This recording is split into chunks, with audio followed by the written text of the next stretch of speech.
এখন আমরা আলো চাইতেছি, আমরা আলো ছাড়া তো কোনো মনে করেন গাড়ি ঘোড়া চলতে পারে না, হয়তো মানুষ গাড়া হাঁটতে পারে না, হয়েছে না আছে তো ওরাই বলতে পারেনি। মানুষের বলে তার চুরি করছে, তার চলার জন্য মানে বাতি চলতেছে না।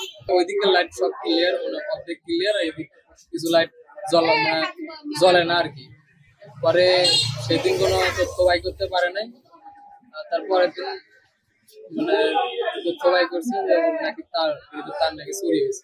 এই 20 তারিখে এই ব্রিজটা উদ্বোধন হয়েছে, তো এই ব্রিজটা উদ্বোধন হওয়ার পর থেকে কোনো বাতি জ্বলতেছে না। তো আমি কালকে ফেসবুকের মধ্যে দেখলাম যে এই ব্রিজের তার নাকি কেউ চুরি করেছে, এই কারণে এই ব্রিজের আলো জ্বলছে না।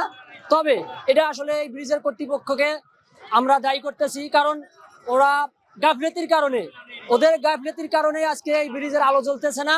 এবং এই ব্রিজের মধ্যে রাত 10টা 11টা 12টা পর্যন্ত মানুষ আসে, কিন্তু অন্ধকারের মধ্যে যাওয়া আসা করে, অনেক দুর্ভোগের মধ্যে পড়তে হয়। বাচ্চা কাচ্চা নিয়ে যে অনেক দূর দূরান্ত থেকে মানুষ আসছে।